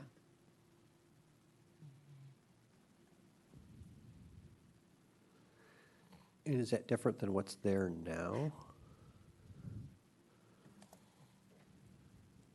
The new development should be respectful of existing development patterns, history, and character, integrate seamlessly into neighborhoods or urban fabric through the use of design and building materials consistent with their surrounding neighborhood. That's what's in the intent now, correct? Yes. And as long as Well, surrounding, it's not in the, it's in the draft now. It's not in The your draft. existing zoning. The ordinance draft. right now, correct. as long as surrounding neighborhood is micro and macro. I mean, it's undefined, so. Well, the immediately preceding sentence does mention surrounding residences as well. It says existing residence, it doesn't really give a distance, a proximity, but I'm just identifying areas where I would anticipate a zealous attorney trying to find holes. So I'm not trying to be a naysayer, I'm not trying to make it perfect, I'm trying to identify unintended consequences or lack of. I would have Getting the to what very we same wanted. concern with, in my opinion, the vagueness and ambiguity in building materials consistent with the surrounding neighborhood. And yeah, Tim, you made a couple of good points earlier. If the neighborhood is all New England salt boxes, and somebody wants to come along and build a craftsman-style bungalow, is that inconsistent, where that's gonna be not allowed? Right. Or if, all the homes are brick or brick and frame, and now Clark wants to build a stucco, is that inconsistent and not to be allowed? I'd hate to have Kelly's job of trying to determine what is consistent. I agree, the Scandinavian, if that's what we're gonna call it, that is not consistent, but I think it's strikingly attractive to me. Maybe nobody else in the neighborhood likes it, but. Well, and you're not next to it 24/7, 365 either. True enough, true enough. But enforcing, design and building materials consistent with the surrounding neighborhood, that's really a can of worms. And I'm sure you're right, Mary, a zealous attorney would have a field day with that if a building was denied because it was inconsistent. Well, and the thing is, I mean, a zoning ordinance is to allow someone who buys property to appreciate what will and will not be allowed next to them. Yes, you have a right to do to use your property, but it's confined by the zoning ordinance, and it's supposed to be planning. And that is the predicament that the zoning administrator is placed in. By accepting that job, the responsibility of making sure the building is consistent with what is allowed under our zoning ordinance and what is consistent with what our current character is part and parcel with that position and enforcing our zoning ordinances. I mean, there has to be some predictability. I agree with all that, but defining what that character is, somebody long ago said, I can't define pornography, but I know it when I see it. Well, I think objectivity is key, and the types of building material and the size and things like that provide the facts to determine whether it truly is or is not consistent with the surrounding neighborhood. Okay, so for the purpose of us moving forward, we've got two schools of thought here. One is to be less stringent, and the other is to move down that path of actually identifying specific things. So, let's call the first one A, the second one B. And how many are in favor of A, which is being more vague, not really putting any parameters down for character? Clarification request. So is A what is proposed in the recodification?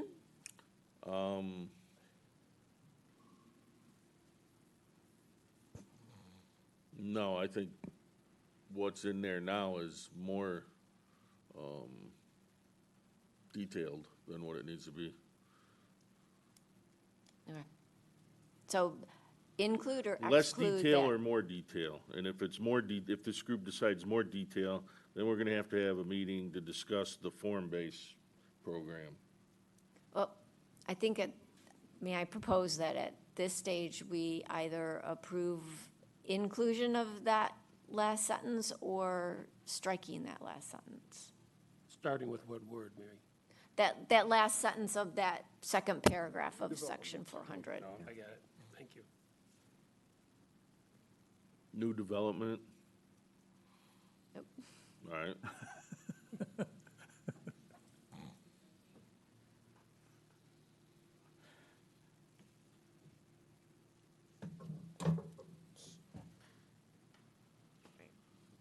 Could you possibly highlight it so that there's no question? I'll just read it. New development should be respectful of the city's existing development patterns, history, and character, and integrate seamlessly into the neighborhood's urban fabric through the use, design, and building materials consistent with the surrounding neighborhood. So it'd be dropping that off. It would seem like to me if we had this new intent, that Scandinavian home would have been denied. I don't know that I would agree with that at I all. wanna- I So wanna with make this, sure. and just to understand, on a day-to-day individual house basis, I don't think this would give Kelly or any other zoning administrator the authority I don't think you would want to say, nope, this does not adequately integrate seamlessly into the That's characters. exactly So my you're point. denied, That's you're exactly done. my Like point. that is not what the intent And I don't of want this that to happen is. now. If someone comes and they build their house and it looks like a fish with scales and, and it looks, and it's got two walls and, that might be inconsistent with the surrounding, but, the Scandinavian is definitely unique, and I've got a Scandinavian house right next to me. It's different. I just don't want to prevent something like that. I think that's it's a unique home. You're on Erie, your house, the house next to Right you on behind Erie? me, Grace's house has a Scandinavian is. feel to it, and it does look different than But- almost all of the other houses around it. I don't have a problem with that one. I don't have a problem with the one on Maple Street. But the coloring, texture, size, height, fits into the neighborhood much better than the one on 456. I'm just saying that I do not believe that's the best example, but, anyway, so I guess you may want to consider just voting yes or no on that last sentence of that paragraph. Can we restate what's the intent of that last statement? I want to be clear on what is the intent of that? So if I can Conformity. kind of That's what I'm summarize, thinking. so the intent statement is not something that is used on a day-to-day basis when someone comes in and they want to build a new house. Like, is it helpful? Does it guide the developer or whoever? So yeah, this is this is what we're looking for generally, sure. But like Kelly, I don't think is going to look at this and apply this intent statement to make an architectural judgment on a house that's being proposed, and she's going to be bound if it meets setbacks, if it meets the height requirements, if it meets the other requirements of the zoning ordinance, and the use is consistent with what's permitted in that district. She is going to be bound to approve it, and she's going to approve it.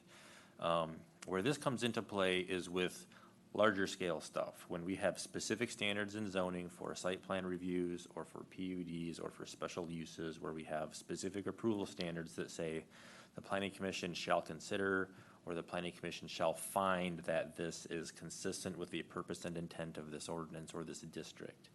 So when we're talking about something that's potentially think about a site plan or a PUD or what was the example you provided earlier, the Masonic?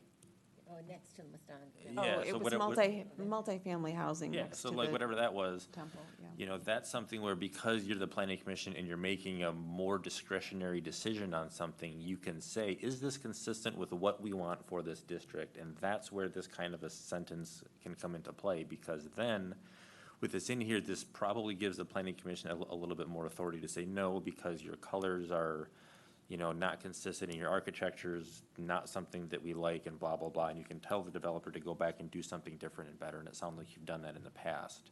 But I don't want to give the impression that the individual on an administrative basis are going to be taking this sentence and applying it to an individual house being constructed on an individual parcel. That's not what this is intended to do. This is more of a planning commission tool to evaluate larger scale development proposals and something for builders and architects and designers to say, what do they want? What's going to get me approved? Because a lot of the times that's what they want. Just tell me what you want, and then I'll go build that, and I'll get approved, and we'll be fine. So, and I think this helps with that, which is why we wrote it in here like this.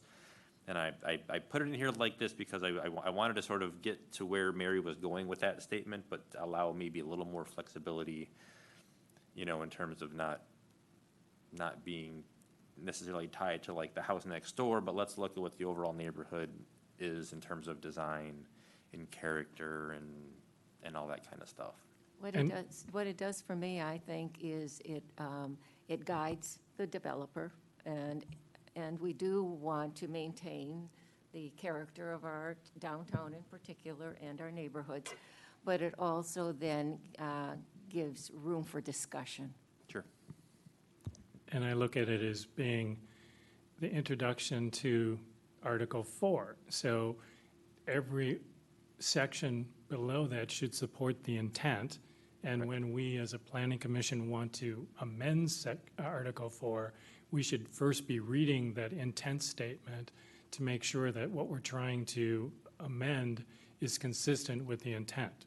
And again, it's not ending up changing what a house looks like. It's trying to focus us on how we want our R1 neighborhoods to be.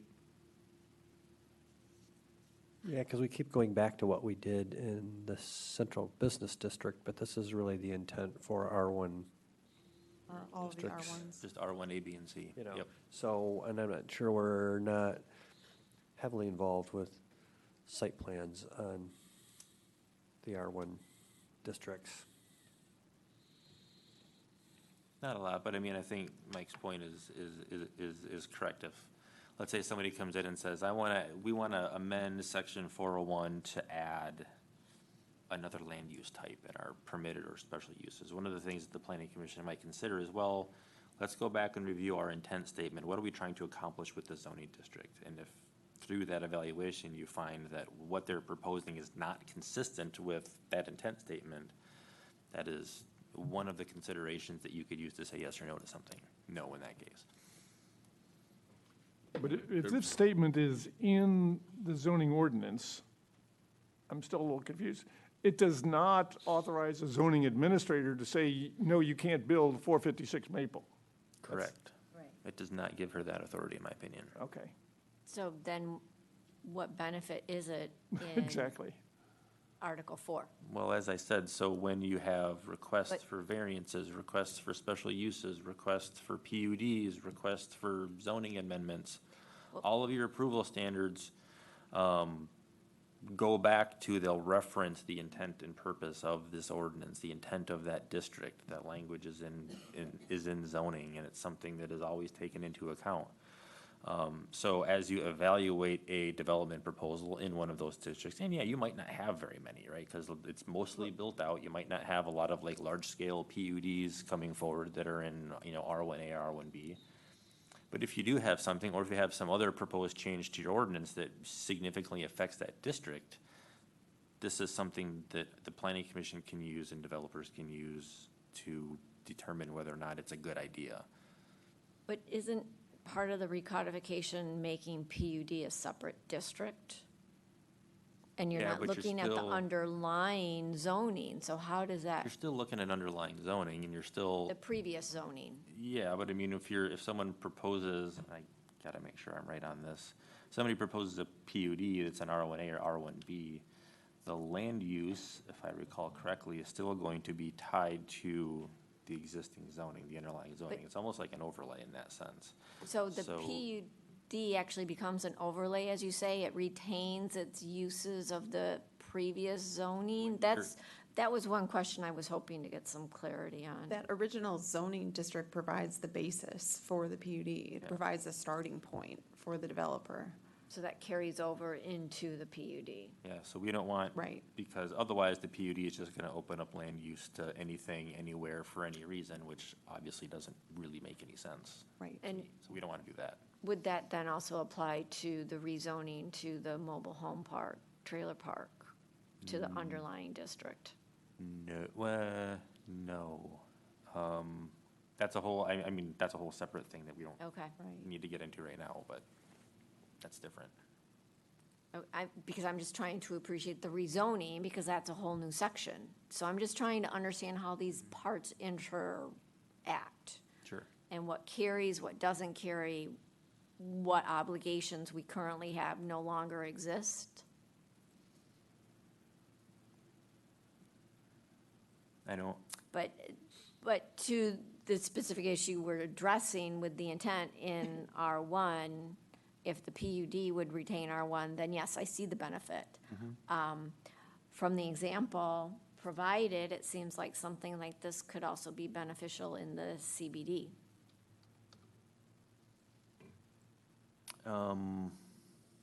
yeah, potentially. I mean, we didn't go through each of the intent statements, but, yeah, so in your PUD, land that's either consistent with a master plan or is consistent with your underlying zoning is what's permitted in a PUD. So there is a component of looking at the underlying zoning, and so when you're evaluating a PUD request, you can say, what's the underlying zoning? What's the intent of that? Is this consistent with that? And if it's wildly out of character, that's potentially, one reason that you could look negatively upon a project. It's probably not the only one I would suggest that you employ if you're gonna be critical of something, but it's one tool in your toolbox. Thank you. Has everybody formed an opinion? Okay. So we can keep it as is or drop the last sentence? How do you want to vote on it? Keep as is or drop the last sentence? Keep as is. Keep as is. So, how many want to keep as is? Okay. So we got that one out of the way.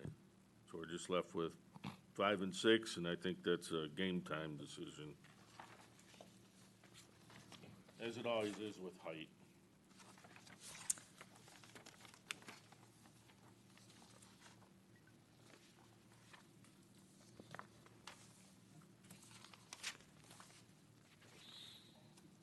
All right, Kelly, what's next step? For this ordinance, you all have voted to hold a public hearing on October 3rd. So we'll work with Williamson Works to get that noticed in the paper and get the ordinance updated and get the chart that we talked about tonight updated based on the changes that we discussed, and provide everything to you in time for that meeting. So now, at this time, any of the commissioners, you want to have any comments regarding any of these 14 items? Be appropriate. May I ask one clarifying question? Sure. So the only changes that I have in here that I'm gonna make in advance of the public hearing will be to modify the graphic for the clear vision corners to show the sidewalk dimension thing like we had shown. And that, I think, was the only thing that we had changed outside of what I changed before. And I'll make sure that the PDF that you get actually matches what I have on my screen. Oh, and there was a term, right? Pardon me? Was there a definition? No, we left that we? that unchanged. Oh, the definition for permeable? Yeah, Yeah. we left Oh, yeah, that that's right. unchanged. Well, you may want to put a definition in for improvements. Anything vertical, right? That one we had a talk on? Yeah, if it's clear to other people, I think We actually have a We'll just- definition for improvements in the ordinance. Okay. It's in there. yeah, he has improvements, and I said it was vague, but yeah. As long as it says vertical, Yeah, it doesn't say vertical, so, yeah, I might would, want to rework that one. I would support Well, that. It's not only a vertical, I mean, a parking lot is considered an improvement. But the point is, and when we're talking about the information that's required to be shown on a plan for a PD or a site plan, is they have to show all improvements. So it's including but not limited to roadways, lighting, utilities, sidewalks, screening, drainage, buildings, structures, parking areas, and landscaping. So it's basically everything that you're doing to the site is an improvement. But the part was reference to height, Right. and the improvement height, I'm looking for it, It was for the safety. right? It's so, Right. it's in the, Clear vision corner. No, no, it's in, so she's referring to something that's in the PUD chapter, under 18, That was section the with- 1811, so. with the it's- typo, yeah. So, because So it said it's- including the area and height of these improvements. So the entire sentence says layout of proposed buildings, structures, driveways, parking lots, streets, landscape areas, and other physical infrastructure as applicable, including the area and height of the improvements. So the area would refer to the parking lots, the height would refer to buildings, structures, streetlights, et cetera. Right, so when someone's bringing Okay. you a PUD, they're gonna have to tell you how tall the building is gonna be That at makes- the preliminary stage. Okay, that's fine. That works? Yeah, that works. Tim, a question or an area I think needs some clarification. Kelly, if you could put up page 143 in the document, section 2108. The topic is about front yard setback averaging, and in the, what we're working from, the primary versus secondary front lot line. So the language in here is specific. It refers to a median. In item 1, it says, "The required front yard for the subject lot shall be the median front yard of existing main buildings." And it's referring then to the diagram that's on page 144, 21.4. And that diagram is showing an absolute mean, average sort of mean. of the 4 properties to determine the setback required for the subject property. But that's not a median. Median and average are not the same, The median in this case would be the average of A and B, in my opinion. So I think we just either need to strike median and replace it with average, or revise the diagram to correctly describe how that median would be determined. I think the best way to approach this would be just to change median to mean or average, because if we're talking would about do everything it. within 200 feet, we're not gonna have a big enough list where you can Right. plunk a median out of the Right. midpoint, so I would just say in 2108 sub 1, we'll just change median to mean or I average. think that would add some clarity and avoid some, And that will match up with the diagram. Right, there. yeah, then we won't change the diagram at all. that's fine.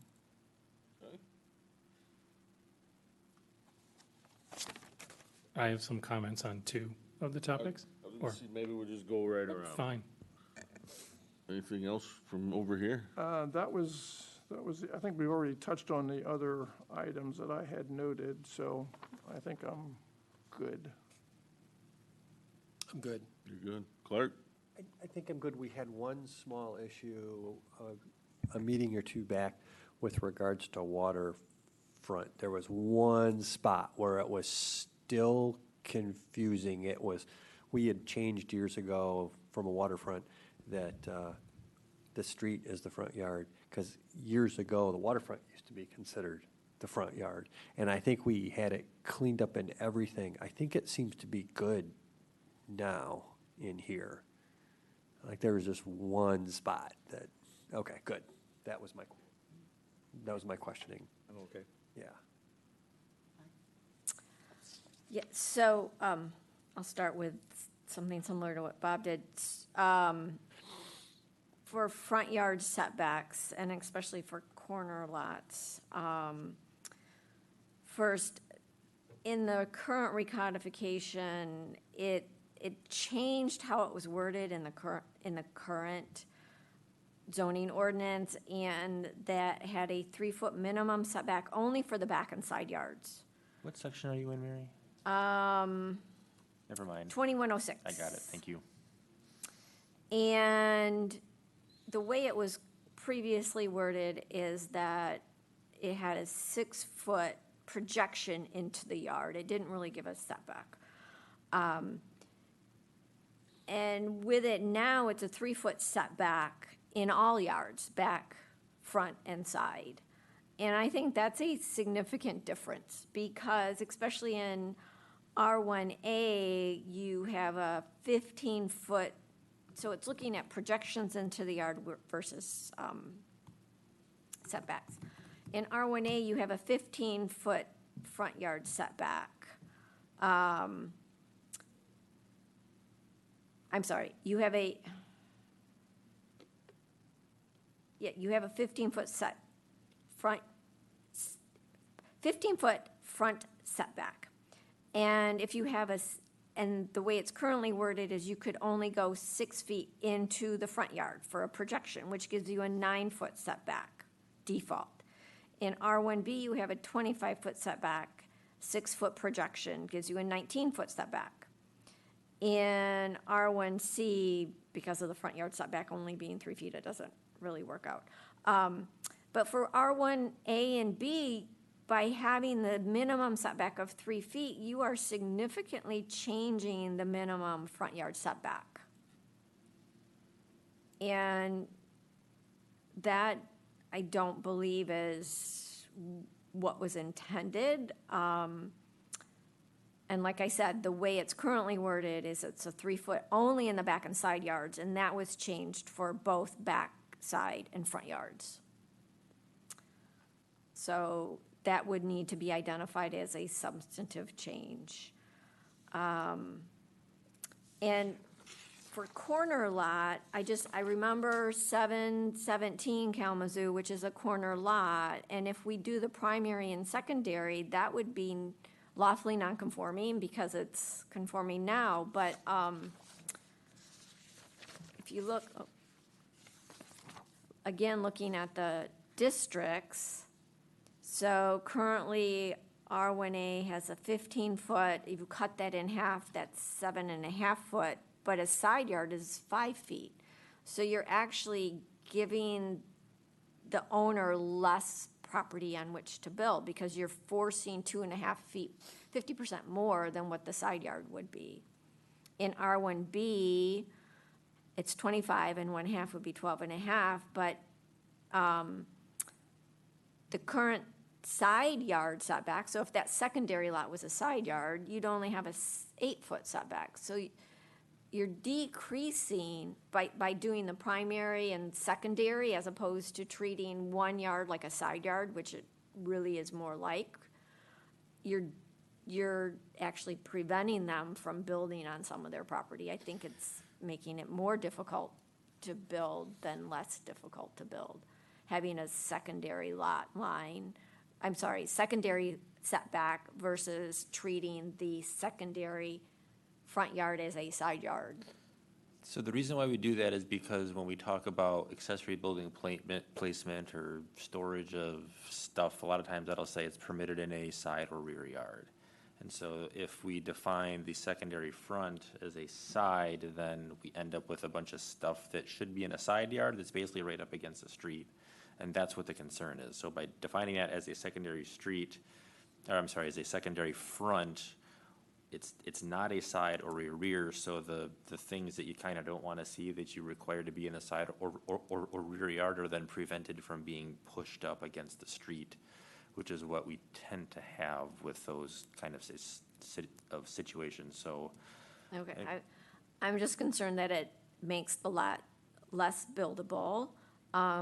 If we're concerned about the ADUs, could just be clarified that for a corner lot, the secondary lot line would have that setback for an ADU, but for the principal structure, it would have Yeah, the side yard. it's less about ADUs though. I mean, to me, it's more about like accessory buildings or, storing your camper or a boat or, But- the other kind of stuff, fences, things that you allow in the side yard to go right up to the property line or with a very, very shallow setback. You know, this can be within 2 feet of a side lot line. If Okay. 2 feet of your side lot line is the sidewalk, to me, that's not ideal. And so that's why most ordinances will have corner lots. Normally, it'll say a corner lot has 2 front yards and you gotta meet the front yard setback for both, period. And Okay, you can do it, but it's not my favorite, so this is kind of a compromise to make it a little more workable. okay. I noticed that building height is different than what we currently have, and in the recodification, it says to the highest point of the roof surface. What we currently have is that, and this doesn't appear anywhere in the definition, is that a cupola, widow's watch, or tower that extends above the roof line shall be considered the highest point of the roof surface on roofs with such features. So are those no longer going to be counted towards the building height? Because that's been deleted and that doesn't appear to be part of what a roof surface would be.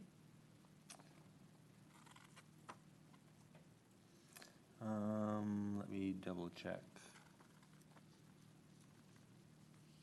The way I took it is, if you want one of those, it has to be within that height. Right, but without reference to it, going from one version to the other, is that what was intended, or are those no longer counted? That would be my concern, because again, I'm looking at it as a zealous attorney, how could I get something that I couldn't get now? And if it's not mentioned, does that mean it doesn't count? So it was suggested to us that we maintain the current standard for building height. I'm trying to find it in the old ordinance right now. So if we Oh, need. it's under, in the current ordinance, you have to look under height and then building Oh, that's why I'm in the wrong section. Thank you. Maximum height. in the definitions. So if it's still, if it's the intent of the planning commission to include a cupola, widow's watch, or tower that extends above the roof surface, I mean, we can certainly add that back in there, that's fine. We do have a section in the ordinance on height exceptions that talks about like antenna and other stuff like that. But I don't necessarily object to putting that extra sentence back in the definition if. So that would increase the building height. No. It was, so the height would just, it would just clarify that if you have like a widow's watch that sticks out a little bit above the highest point of your roof, that would be the highest point of your roof, whatever the highest thing is, even if a widow's watch isn't a roof in terms of how it's designed, because they're usually open on the top. They don't have a lid on them. I think that's what she's getting at. I'm fine with that change if the rest of the commission is. 'Cause I was thinking it was exempt from the height. Because it currently is not exempt from the height. It's not exempt from the height currently, and in our section on height exceptions, it does not address that. So we address church spires, flagpoles, and monuments, things necessary for mechanical or structural functions like chimneys, smokestacks, water tanks, water towers, blah, blah, blah. Public utility structures. That's about all that we accept.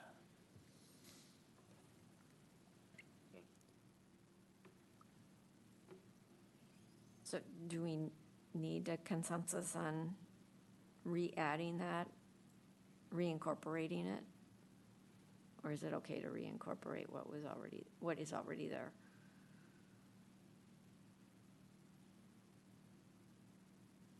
You're the one that has to use these rules.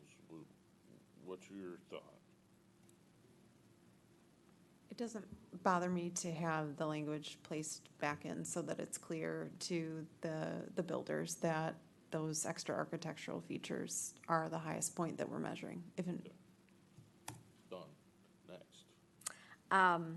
For the list of items removed, I think environmental impact statement was in there, but I do want to clarify that that was originally added following the master plan update. And so removing it is against what the master plan recommends. And I know we're updating the master plan, but we should try and make sure those documents are consistent. And then just for the lot coverage, again, the master plan says that we need to maintain our homes of the same size, and going to 35% does not do that using the edge, because the whole purpose of lot coverage is to look at what is impervious, and we have removed decks because decks are slotted, but not all decks are slotted. We have not defined a patio. Some patios are impervious, and that adds to runoff. And I had suggested that be defined because it's not, to distinguish between patio and deck. There is still use of terms that overlap, like covered deck is a porch. We have patio and covered patio. So just for some consistencies. But based on my examples and based on representation about what average eaves are, going down to 35% in R1A is actually allowing a 2 to 3% larger home, and 2 to 3% doesn't seem like that much unless you're living right next to them, when their home dwarfs your home.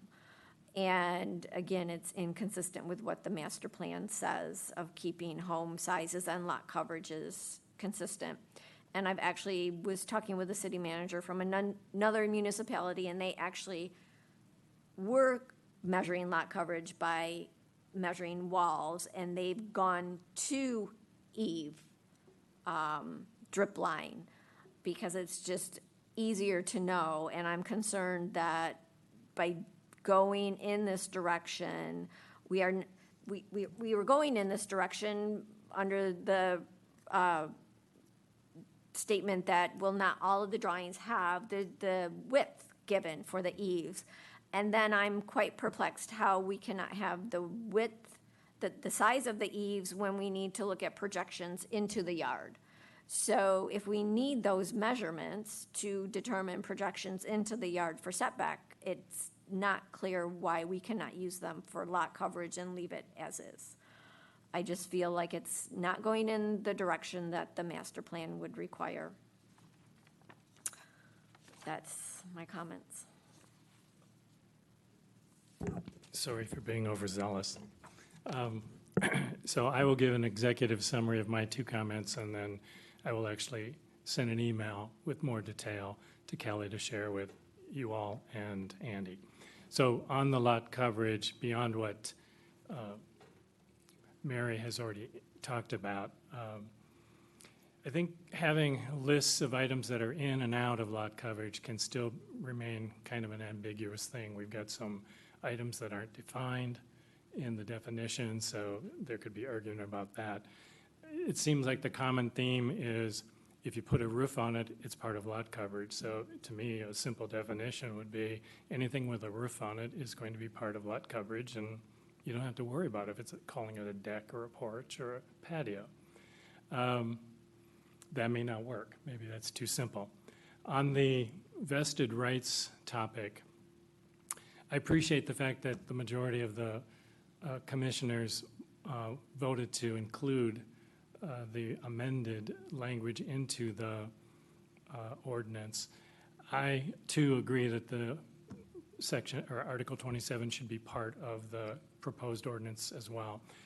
I didn't vote in favor only because I also believe that the wording should not change, and we should not put it into a section on nonconformities because it has nothing to do with nonconformities. Rather, it should be part of the scope section at 102 because it defines the scope of the ordinance in terms of providing that there's no vested right for someone when the law changes. And I'm saying that on the basis of the research that I've done, which I had kind of alluded to the last workshop. I'm now up to 36 jurisdictions within the state of Michigan that have the identical language that we have. And their identical language can be kind of considered model language, so why would we want to change the language of our section when everyone is using the same language? Also, there's not a single one of those jurisdictions that has their no vested rights Article 27-like language in the nonconformity section of their ordinance. It's right up front, generally speaking, in 34 of those cases, in the intent or purpose of the ordinance.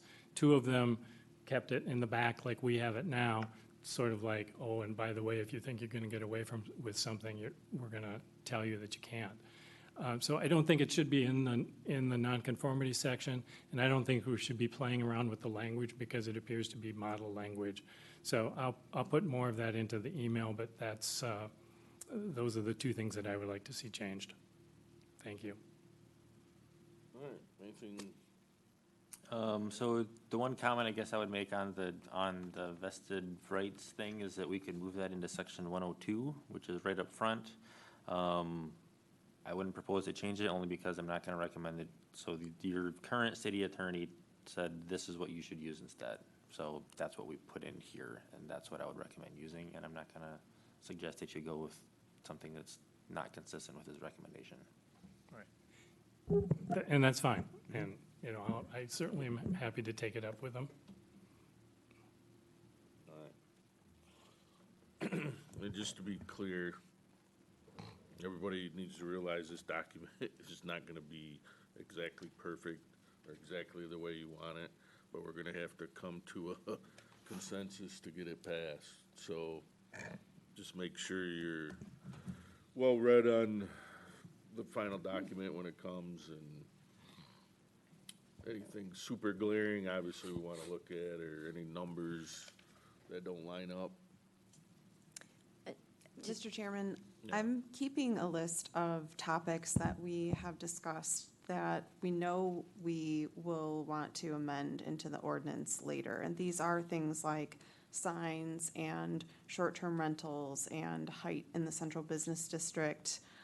We have talked at one point about B3 setbacks. We have talked about coastal recommendations and housing, things that will come on the heels of the master plan. So as I've said before, we know that we will be amending this zoning ordinance, but I cannot stress enough the importance of getting this document, this cleaned up document approved through its adoption process. We're 2 years in. We're still using a zoning ordinance that is full of inconsistencies. It's very difficult to administer. And despite having some topics that we know we need to get to, we need to move forward and approve the document that's proposed in front of us. If we need to make still a few changes, great, but as staff, I'm really concerned that we're gonna go down some other rabbit hole and spend another 6, 12, or 18 months still working from a document that council recommended be kind of thrown out with the bathwater in 2020. No, we're on schedule. I think we've made good progress today, cleared up any points. And no pressure, but do you know how fast of a turnaround? Just, it would be nice to have more than just a weekend to look at the final. So the only Yeah. thing, so I made most of the changes we were talking about while we were sitting here, so all I gotta do is update the graphic, and then we'll be good. So, yeah, we'll get it turned around way faster, that's not a problem. Weekend's fine for me. I don't want to read it more than that.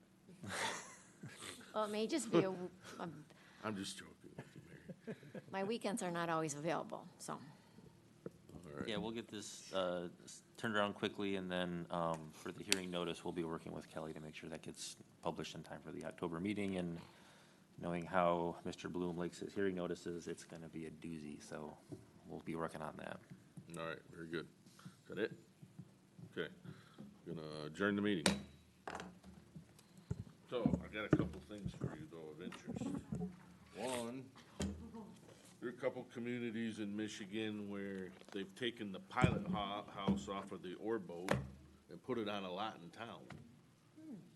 It's very maritime, but it's not consistent, but it looks pretty cool.